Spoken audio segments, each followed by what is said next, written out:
Finlandia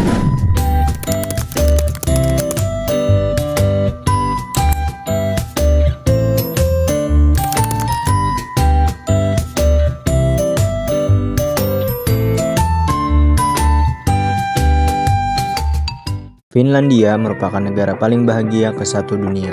Pada tahun 2013, populasi Finlandia sudah mencapai 5,5 juta jiwa dan mayoritas tinggal di kawasan selatan. Sektor swasta memberikan lapangan pekerjaan ke 1,8 juta jiwa, tingkat pengangguran sebesar 8,7% tahun 2014. Uang pensiun dan asuransi kesehatan adalah bekal masa tua yang penting. Finlandia adalah negara maju dengan infrastruktur maksimal, sistem pendidikan, pelayanan kesehatan, dan kebudayaan yang dinamis. Memiliki populasi hanya lebih dari 5 juta penduduk, menjadikan Finlandia negara yang lapang dengan penduduknya yang ramah lalu lintas yang teratur. Pendidikan di Finlandia dijalankan dengan prinsip equality, equity, dan diversity. Seluruh kebijakan pendidikan diarahkan untuk melaksanakan ide School for All. Semua warga negara tanpa terkecuali memiliki hak untuk memperoleh pendidikan yang sama dan setara, baik secara kualitas maupun fasilitas. Pemerataan pendidikan bagi semua orang dengan berbagai latar belakang suku, kemampuan, status sosial, dan ekonomi merupakan wujud implementasi prinsip keadilan dalam keberagaman atau equity in diversity. Penerapan prinsip kesetaraan, keadilan, dan keberagaman dalam penyelenggaraan pendidikan menghadirkan lingkungan belajar yang non-kompetitif. Setiap siswa, sekolah, maupun daerah-daerah tidak didorong untuk berkompetisi menjadi yang terbaik. Namun, penyelenggaraan pendidikan diarahkan untuk pencapaian tujuan yang tertuang dalam undang-undang pendidikannya. Adapun aspek utama implementasi kebijakan pendidikan di Finlandia yaitu meliputi 1. Prinsip dasar pendidikan. Semua siswa memiliki hak untuk mendapatkan pendidikan berkualitas yang sama. Sistem ini fokus pada pemerataan pendidikan, sehingga tidak ada kelompok yang terpinggirkan. Pendidikan di Finlandia dikelola secara desentralisasi, memberikan kewenangan kepada pemerintah lokal untuk mengembangkan kurikulum dan sistem pendidikan sesuai dengan kebutuhan daerah masing-masing.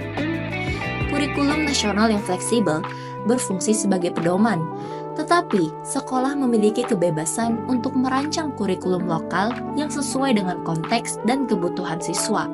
Ini memungkinkan pendekatan pembelajaran yang lebih personal dan relevan.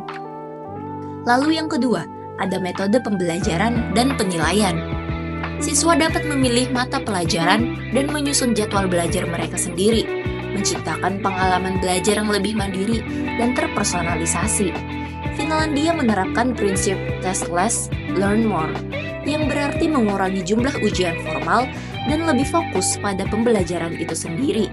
Tidak ada ujian nasional yang mengukur prestasi semua siswa secara serentak, melainkan penilaian dilakukan secara autentik dan berkelanjutan. Setiap siswa mendapatkan perhatian individu, terutama bagi mereka yang mengalami kesulitan belajar. Guru memiliki waktu ekstra untuk mendukung siswa-siswa ini. Lalu yang ketiga, kualifikasi dan pengembangan guru. Semua guru di Finlandia harus memiliki gelar master, dan proses seleksi untuk menjadi guru sangat ketat. Hanya mempertimbangkan lulusan terbaik dari universitas. Guru diberikan kesempatan untuk terus belajar dan meningkatkan keterampilan mereka melalui program pengembangan profesional yang komprehensif.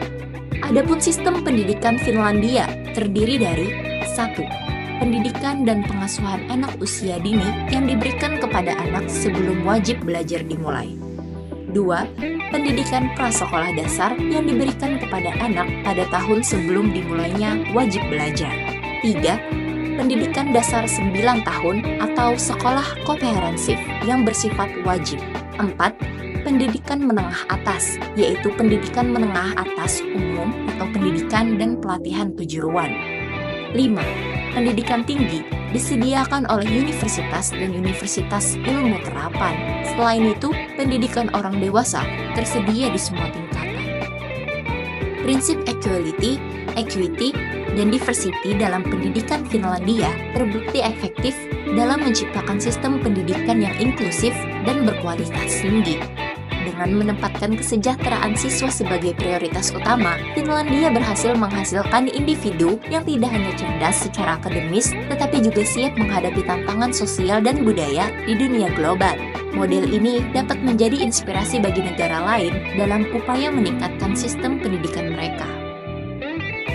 Negara Filipina adalah negara kepulauan kesatuan yang menerapkan sistem presidensial dan republik konstitusional. Filipina memiliki populasi sebesar 110.200.000 jiwa pada tahun 2021. Tingkat kemiskinan mencapai 3,9% pada Oktober 2024. Dengan sekitar 2.090.000 orang menganggur pada Maret 2024 dan 2.150.000 orang pada April 2024. Sebelum kedatangan penjajahan Spanyol pada abad ke-16, pendidikan di Filipina bersifat informal dan dilakukan melalui tradisi lisan. Dengan kedatangan Spanyol, pendidikan formal mulai diperkenalkan. Sekolah-sekolah didirikan oleh misionaris Katolik dan pendidikan hanya tersedia untuk anak-anak dari keluarga kaya.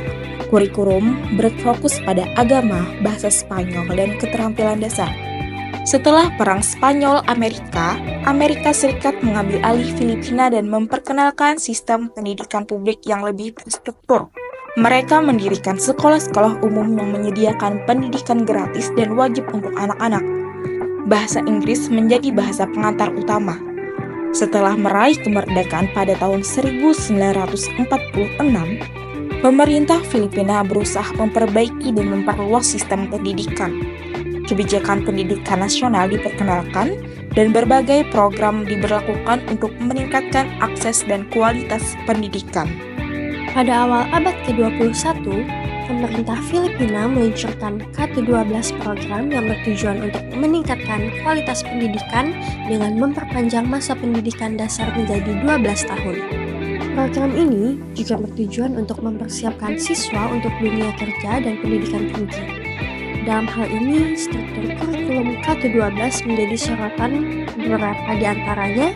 Pertama, kurikulum K-12 memperpanjang masa pendidikan dasar dari 10 menjadi 12 tahun yang terdiri dari 6 tahun pendidikan dasar, 4 tahun pendidikan menengah, dan 2 tahun pendidikan menengah atas.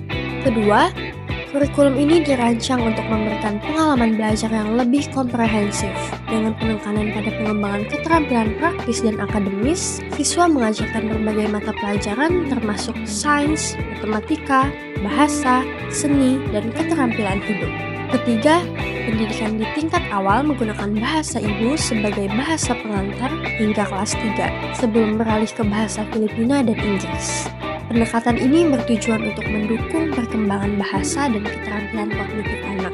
Tantangan sistem pendidikan di Filipina yaitu: pertama, akses dan ketersediaan pendidikan di daerah terpencil yang kekurangan fasilitas pendidikan yang memadai serta anak-anak di daerah pedesaan yang sering menempuh jarak jauh untuk mencapai sekolah. Kedua, kualitas pendidikan di Filipina yang tidak mencapai standar pembelajaran internasional dan kurangnya pelatihan untuk guru serta kurikulum yang ketinggalan zaman. Ketiga, meskipun ada kemajuan dalam partisipasi perempuan dalam pendidikan, masih ada kesenjangan gender di beberapa daerah, terutama dalam pendidikan tinggi dan bidang STEM, sains, teknologi, teknik, dan matematika. Keempat, pendanaan yang tidak memadai yang berdampak pada infrastruktur sekolah, gaji guru, dan sumber daya pendidikan lainnya. Kelima, pengaruh teknologi yang cepat membuat sistem pendidikan di Filipina beradaptasi untuk mengintegrasikan teknologi dalam proses belajar mengajar. Kurikulum K-12 di Filipina merupakan langkah penting dalam reformasi pendidikan untuk meningkatkan kualitas relevansi pendidikan bagi siswa. Meskipun menghadapi tantangan dalam hal fasilitas dan aksesibilitas, tujuan utamanya adalah untuk memberikan pendidikan yang lebih baik dan mempersiapkan siswa menuju dunia yang semakin kompleks. Keberhasilan pelaksanaan kurikulum ini sangat bergantung pada kolaborasi antara pemerintah, pendidik, dan masyarakat untuk memastikan bahwa setiap siswa mendapatkan kesempatan belajar yang setara.